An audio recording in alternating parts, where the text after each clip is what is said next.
निम्नलिखित बहुपदों के मध्य पद तोड़कर गुणनखंड कीजिए। तो इस प्रश्नावली 3 में जितने भी प्रश्न हैं, इन सभी प्रश्नों का गुणनखंड हमें निकालना है। और गुणनखंड कैसे निकाला जाता है? मध्य पद को तोड़कर ही निकाला जाता है। तो यहाँ पे पहला जो प्रश्न है वो है x square minus 3x minus 4 है। तो यहाँ पे कितने पद है? 1 2 3, 3 पद है। तो पहला पद और अंतिम पद के जो संख्या है उसका गुणा कर देते हो। यहाँ पर पहला पद में संख्या क्या है? कुछ नहीं, मतलब 1 है। और अंतिम पद में क्या है? -4 है। दोनों को गुणा कर दो तो ये कितना आ जाएगा? -4। अब ये जो -4 है इसको ध्यान में रखते हुए ये जो -3 है जो मध्य वाला पद है इसको तोड़ना है हमें। तो -4 को ध्यान में रखते हुए हमें किसको तोड़ना है? मध्य वाले पद को तोड़ना है। तो इसको तोड़ते हैं। तो इन दोनों, अगर हम -3 को 2 हिस्सों में तोड़ेंगे तो उनका गुणा करने पर कितना आना चाहिए? -4 आना चाहिए। और जोड़े या घटाएं तो कितना आना चाहिए? -3 आना चाहिए। तो इसको कैसे तोड़ोगे? तो देखो यहाँ पे -4 है, ठीक है, और हमें लाना है कितना? -3, ठीक है। तो पहले गुणा वाले को तोड़ लेते हैं। तो ये अगर मैं इसको एक ही हिस्से को -4 + 1 में तोड़ता हूँ तो कितना हो गया? ये जोड़ने पर -3 आ गया, ठीक है। ये वाला मान तो सिद्ध हो गया। अब हमें बस सिद्ध क्या करना है? दोनों को गुणा करेंगे तो -4 आ रहा है कि नहीं ये चेक करते हैं।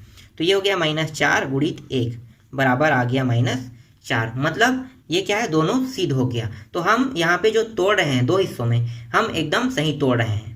तो चलो अब आगे हल करते हैं। तो ये आपको समझाने के लिए था। अब सीधा हम प्रश्न को यहाँ पे बनाते जाएंगे। तो ये हो गया x², 2 हिस्सों में तोड़ेंगे तो ये हो गया -4x, और एक हिस्सा टूटेगा इसका x में, और -4। अब इसका जोड़ा बना लेते हैं। तो जोड़ा बनाएंगे तो यहाँ पे देखो क्या उभयनिष्ठ निकल सकता है? उभयनिष्ठ का मतलब होता है जो दोनों में समान मान हो, ठीक है, एक जैसा मान दोनों में दिखाई दे उसे हम उभयनिष्ठ कहते हैं। तो यहाँ पे देखो दोनों में कौन सा मान एक जैसा है? यहाँ भी x है, यहाँ भी x है। तो ये x है, तो x यहाँ से बाहर निकल गया, तो यहाँ पे x² है, तो एक x बचेगा यहाँ पे। फिर यहाँ पे माइनस लगा हुआ है और ये 4, x तो निकल चुका है, तो सिर्फ बचा क्या? -4। फिर यहाँ पे देखो, यहाँ पे क्या लगा है? प्लस लगा है। अब यहाँ पे कुछ नहीं निकल रहा है, मतलब 1 निकलेगा यहाँ से। और जो बचा है उसको हम दूसरे कोष्ठक में लिख लेंगे, तो x - 4। अब फिर से हम यहाँ पे उभयनिष्ठ निकाल सकते हैं। उभयनिष्ठ यहाँ पे क्या निकलेगा? जो एक जैसा दिखाई दे। तो एक जैसा क्या है? x - 4, x - 4 दोनों है, तो x - 4 यहाँ पे उभयनिष्ठ निकल गया। और जो बचा है उसको दूसरे कोष्ठक में लिख लेते हैं। तो यहाँ पे x + 1 बचा है, तो इसको हमने दूसरे कोष्ठक में लिख लिया। और हमें यही निकालना था, तो यही क्या है? इसका आंसर है। तो हमने गुणनखंड कर दिया, तो गुणनखंड करने पे आया x - 4 और x + 1 इसका आंसर आया। ठीक, समझ में आ गया आपको? दूसरा प्रश्न हल करते हैं। तो दूसरा प्रश्न है x² + 2x + 1। इसका भी हम गुणनखंड करेंगे। तो सबसे पहले हम क्या करेंगे? पहला और अंतिम के जो संख्या है उसको गुणा कर देंगे। तो पहला इसमें संख्या क्या है? 1 है, और अंतिम में संख्या क्या है? 1 है। दोनों को गुणा कर दो तो कितना होगा? 1 होगा। 1 × 1 1 होता है। अब इस 1 को ध्यान में रखते हुए ये जो 2 है, ठीक है, बीच वाला जो मान है इसको हमें तोड़ना है। तो 2 को इस प्रकार से तोड़ेंगे कि गुणा करने पर 1 आना चाहिए और जोड़े या घटाने पर कितना आना चाहिए? 2 आना चाहिए। तो चलो देखते हैं। तो यहाँ पे अगर मैं 1 + 1, ठीक है, तोड़ रहा हूँ 1 + 1 में, तो इन दोनों को जोड़ूंगा तो 2 आ रहा है। तो देखो प्लस में 2 आ रहा है, मतलब 2 हमारा सही आ रहा है। अब इन्हीं दोनों संख्याओं को गुणा कर दो, 1 × 1 तो 1 आना चाहिए। तो ये रहा 1 आ गया। ठीक, तो हमने यहाँ पे जो तोड़ा है वो एकदम सही तोड़ा है। अब चलो यहाँ पे अब आगे हल करते हैं। तो ये हो गया x², इसको 2 हिस्सों में तोड़ेंगे तो तोड़े रहे हैं, तो एक मान आ रहा है यहाँ पे x और दूसरा मान भी आ रहा है x + 1। जोड़ा बना लो, जोड़ा बन गया। अब यहाँ पे उभयनिष्ठ क्या निकल सकता है? दोनों में है वही मान उभयनिष्ठ होता है। तो यहाँ पे उभयनिष्ठ निकल सकता है x, यहाँ पे उभयनिष्ठ निकल गया, और ये हो गया x + 1 बचा। दोनों में से x निकल गया, तो ये क्या बचेगा? यहाँ पे कुछ नहीं, मतलब 1 बचेगा। यहाँ पे देखो क्या उभयनिष्ठ निकल रहा है? कुछ नहीं निकल रहा है। तो यहाँ पे क्या प्लस पहले लिख लो, यहाँ पे कुछ नहीं निकल रहा है, मतलब 1 निकलेगा, फिर x + 1 हो जाएगा। अब यहाँ पे फिर से उभयनिष्ठ में, यहाँ पे फिर से उभयनिष्ठ निकल रहा है x + 1, और जो नहीं निकल रहा है उसको दूसरे कोष्ठक में लिख लेते हैं, x + 1। तो ये हो गया x + 1 आ गया। ठीक, ये रहा इसका आंसर। ये भी समझ में आ गया आपको? आगे बढ़े तीसरा प्रश्न की ओर। तो तीसरा प्रश्न है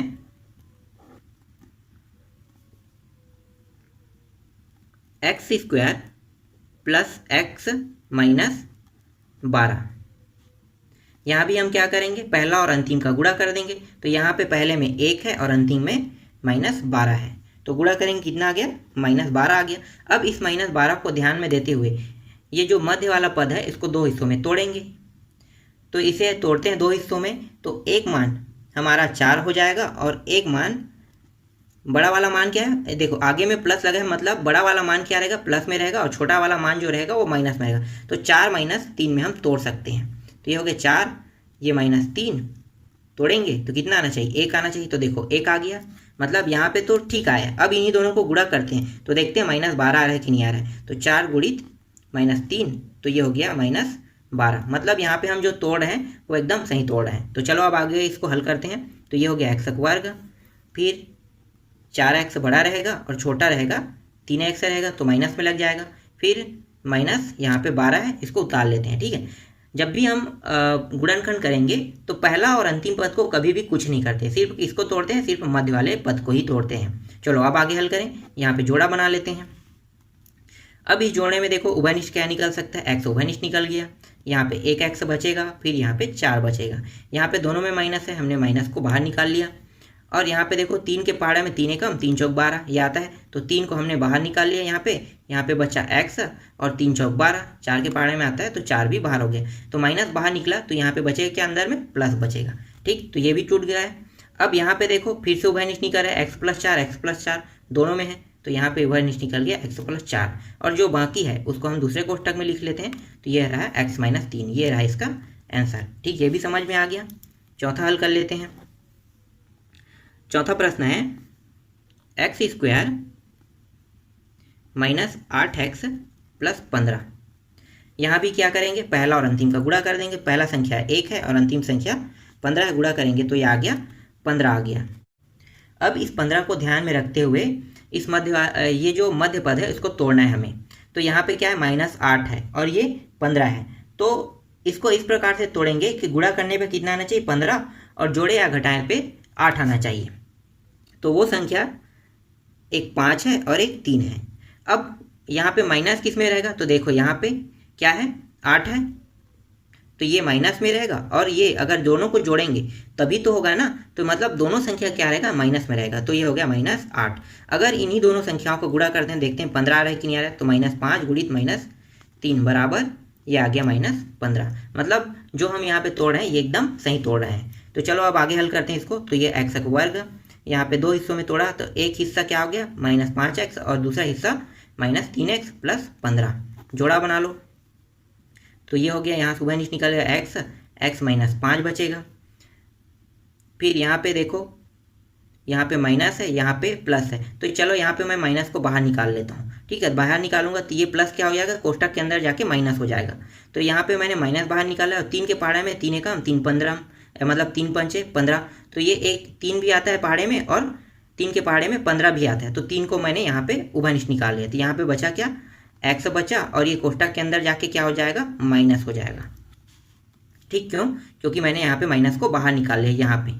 चलो अब आगे हल करते हैं। तो देखो दोनों में क्या है, x - 5 है, तो ये रहा x - 5, यहाँ से उभयनिष्ठ निकल गया, और यहाँ पे x - 3 जो है बचा है उसको दूसरे कोष्टक में, ये रहा इसका आंसर। ठीक, ये समझ में आ गया। आगे बढ़ते हैं पांचवा प्रश्न की ओर।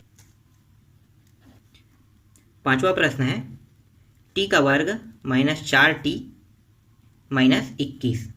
इसमें हम क्या करेंगे, यहाँ पे देखो मान जो है वो x के स्थान पे क्या आ गया, t आ गया है, तो हल तो सेम टू सेम होगा, जैसे x वाला मान हल हुआ था वैसे ही ये भी हल होगा। तो पहला और अंतिम के पद वाले जो संख्या है उसको गुणा कर देते हैं। तो इसमें पहला में है 1 और अंतिम में है -21, दोनों को गुणा करेंगे कितना आएगा, -21 आ जाएगा। अब इस 21 को ध्यान में देते हुए इस पद को दो हिस्सों में तोड़ना है, मध्य वाले पद को। तो चलो इसको अब तोड़ देते हैं। तो यहाँ पे क्या है, -21 है, और इसको तोड़ेंगे तो ये हो गया 7 14 7 21। ठीक है, 7 या 21 होगा, मतलब ये आ जाएगा -7 बड़ा में रहेगा और +3 छोटा में रहेगा। अगर इन दोनों को घटा देंगे तो कितना आएगा, -4। तो देखो ये वाला मान तो सिद्ध हो गया। बस हमें क्या करना है, अगर इन दोनों को गुणा करेंगे ये आ रहा है कि नहीं आ रहे, हम चेक करते हैं। तो चेक कर लो, तो -7 गुणित 3 कितना होगा, 7 या 21, तो ये आ गया -21। मतलब ये जो हम तोड़ रहे हैं वो एकदम सही तोड़ रहे हैं। तो चलो अब आगे इसको हल करते हैं। तो ये होगा टी का वर्ग, यहाँ पे तोड़े हैं तो उसका मान क्या है, एक है 7t है और दूसरा है प्लस 3t है और माइनस यहाँ पे पीछे में 21। जोड़ा बना लो। तो जोड़ा बनाएंगे तो यहाँ पे उभयनिष्ठ क्या निकल रहा है, टी निकल रहा है। टी को उभयनिष्ठ निकालिए, यहाँ पे टी माइनस 7, फिर यहाँ पे प्लस, यहाँ पे 3 को बाहर निकाल लेते हैं और यहाँ पे टी, 3 के पहाड़े में 21 आता है तो 3 7 21, तो ये हो गया -7। ठीक, यहाँ पे उभयनिष्ठ क्या निकल सकता है, यहाँ पे टी -7, फिर से उभयनिष्ठ निकल गया, बचा है उसको दूसरे कोष्ठक में लिख लेते हैं। तो टी प्लस 3 दूसरे कोष्ठक में लिख ली। तो ये रहा इसका आंसर। ठीक, पांचवा प्रश्न भी समझ में आ गया। छठवां प्रश्न बनाते हैं अब। तो छठवां प्रश्न है -y का वर्ग प्लस 35y प्लस 156। अब यहाँ पे सामने में माइनस लगा है तो हल करना थोड़ा सा मुश्किल होगा। तो क्या करेंगे, इस पूरे पद में माइनस का गुणा कर देंगे। तो माइनस का गुणा करेंगे तो ये हो जाएगा, माइनस वाला मान प्लस में हो जाएगा, प्लस वाला मान माइनस में हो जाएगा। तो माइनस का गुणा करते हैं तो ये हो गया, माइनस वाला मान प्लस में हो गया, ये प्लस जो है वो माइनस में हो जाएगा, तो ये हो गया 35y, ये भी प्लस में तो ये भी माइनस में हो जाएगा, तो ये आ गया -156।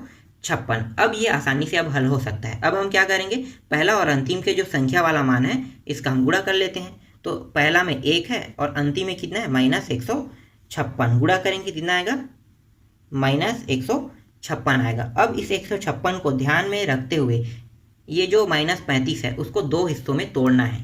तो तोड़ देते हैं चलो अब। तो इसको अगर हम तोड़ते हैं 39, ठीक है, और 4 में तोड़ देते हैं तो कितना आएगा, गुणा करने पे 156 आ रहा है और जोड़े और घटाने पर कितना आना चाहिए, 35। तो देखते हैं 39 लिखो यहाँ पे, ठीक है, 39 और ये हो गया 4।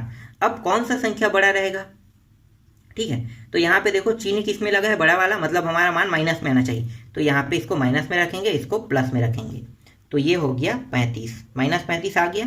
देखो यहाँ पे सिद्ध हो गया। अब इन्हीं दोनों संख्याओं को गुणा कर दो, तो ये रहा 39 गुणित 4, तो ये हो गया -156 आ गया। मतलब यहाँ पे जो हम तोड़ रहे हैं वो एकदम सही तोड़ रहे हैं। तो चलो अब आगे हल करते हैं यहाँ पे। तो ये हो गया y का वर्ग -39y प्लस 4y -156। जोड़ा बना लो। यहाँ पे उभयनिष्ठ क्या निकलेगा, तो y दोनों में है तो y उभयनिष्ठ निकल गया, यहाँ पे बचा 1y -3 39, मतलब 39 आ गया यहाँ पे।